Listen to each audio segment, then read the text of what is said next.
Hello, and welcome to Fanosoft, where data processing, storage, and display are easily handled by the push of a button. In this video, I will be demonstrating the basic procedure for saving, processing, and displaying your data. If you are interested in learning how to install the software, please consult the earlier video made about that. So, to start with, we have here the folder page. The first thing to do is to click on Path and select a folder where you would like to save your data. Immediately, the path will be entered into the entry box. Next, we need to name the folder that we want to create to save all the data. In this case, I'll just call it Folder 1. Click on Process and wait for the arrow to appear. When that happens, it means that the folder has been created in the path of your choosing. Next, click on the tab called Data Type. This takes you to a new page that enables you to enter different kinds of data, either numerical, which can be in the format of an Excel sheet or a MATLAB file, or as images. One image, a series of images that you would like to group as a mosaic, or different stacks of images or mosaics. Let's begin with the most simple type, which is just one column of numerical data. Here, we have 3 boxes per data. We have here the folder box, the file, and the name of the data. You can enter the path of the folder here and the name of the file that you want to enter into the software, or you can just click on File, find the data that you want, and click on it. Once you select that data, the path will automatically be entered into this box. Then you can call it whatever you like. You can call it Group 1, or you can say Data 1, or you can call it capital A or lowercase a, whatever you like. The point here is to be neat so that the data is organized in an efficient and consistent way. You have to do this for every column. If, however, you went to the group data, you could either enter single columns or many columns, and that could be a faster way of entering your data. To be consistent here, I'm just going to call it A, B, C, D, E, F, G, H, and I'll copy some other data just to be thorough and to illustrate the point here. Click on Process, and this not only saves the data into the software, but it also copies it into the folder that you just made. Now, we have a number of options. We could process the data further mathematically by pressing on the Math tab, or we can change the dimensions and process in different ways whatever we submitted into the software.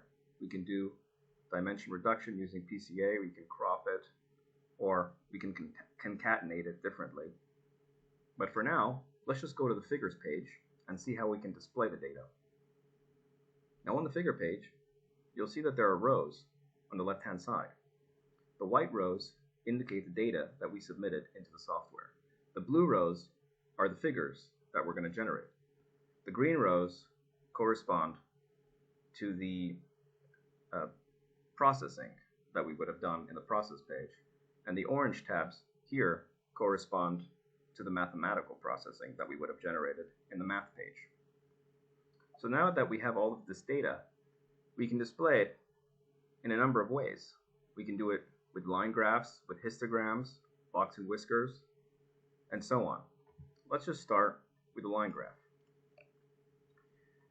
By the way, when you enter the line graph, there are 2 types. There's 1 to 8 lines, and there's correlation plots. The correlation plots will ask you to plot data on both the y and the x-axis and see how they correlate. The 1 to 8 lines, it'll automatically adjust for this, and you only need to enter data on the y-axis. So let's start with just simply putting in the first three, calling them group 1, group 2, and group 3. The bar type here indicates the shading that we would like, but this is either for mean error or standard deviation, but this only works if the data points here correspond to a series of columns or a series of rows. So they would have to be groups, and then they would be averaged accordingly. So we won't actually tick these, but these check mark boxes here will allow us to put a grid on the graph, or to display the y-axis on a logarithmic scale, and the same for the x, but we won't be doing that. We have here also the option to enter labels for the y and x axis. I'll just call it y and x axis. We can call our figure something, so I'll call the figure 1 here. When we update that, the name of the figure immediately appears in the blue bar here on the left, and that just means that that's the figure that we're going to generate using this data. To preview it, oh, and one more thing, we can also select various aspects of the style of this graph. So first, the line style. We can have either solid or dashed.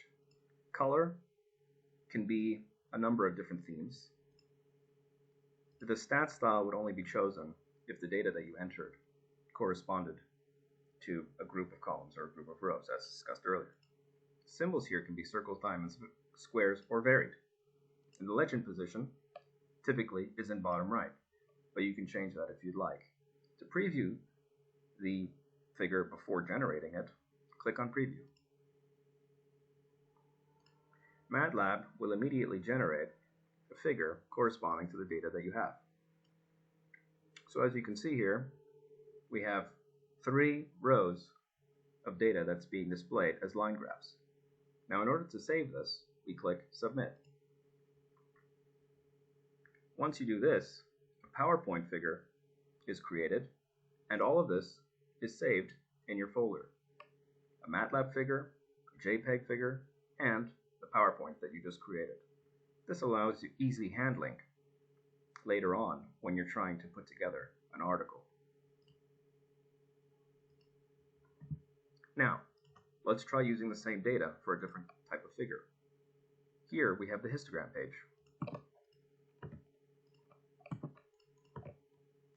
We can pick the number of bins and the bin width if we like.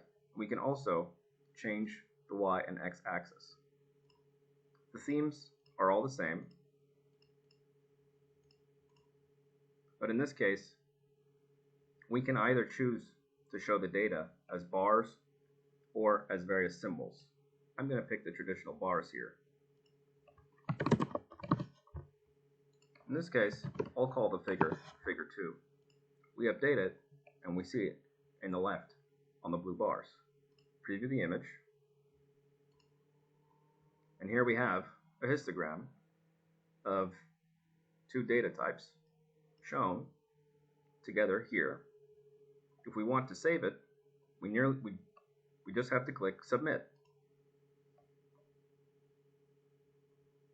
Another PowerPoint figure is created, and all of this is saved within the same folder under the name Figure 2. You see how simple it is? Go back to the figure page. Let's try the box and whiskers plot. Same idea. Put in the legend names. Let's try taking the logarithmic scale now for the y-axis. Change the color theme to the 80s. Make the style notched. Call the figure figure 3. Update it. Preview. See, here we have our box and whiskers plot. They're notched. They're in the color corresponding to a certain style named 80s. And here we also have the indication of our p-value, which is the difference, which is a metric of a difference between these two data columns. And we can see that it's quite significant here. 2 stars indicates that it's less than 0.05. Minimize that. submit it to save. And here we have a new PowerPoint that's made for that figure. You don't have to do this for everyone. Of course, you can come here to PowerPoint, the PowerPoint page, and you can create PowerPoints with the figures in whatever outline you like, according to these different outlines. So for instance, we could have 2 images in a horizontal way, we can have 2 images in a vertical outline, we could have 6 images like this, 3 images vertically, and so on and so forth. Let's try now doing a scatter plot. We can either do a 2D or a 3D scatter plot. If it's in 2D, we're going to have the X and Y vectors, and if it's in 3D, we're going to have also a Z vector. Let's just do a 2D because it's simple.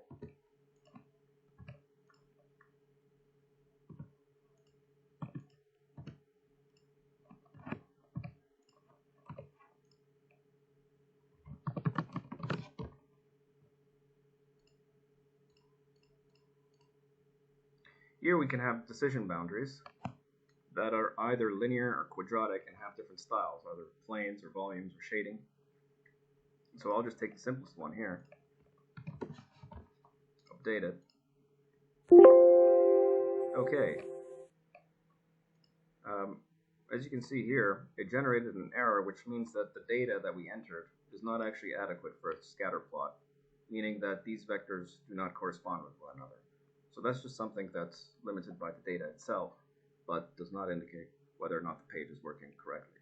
So just make sure that when you're entering the data here, that it corresponds to a plot that's actually feasible. For instance, if you went to this page, this is the Kaplan-Meier curves survival curve page. And so you can either have 2 groups or you can have more than 2 groups, in which case you would pick the days of weeks or months or year where the patient is deceased. And so you just need to make sure that the Excel files that you enter here correspond to the data that you want to display.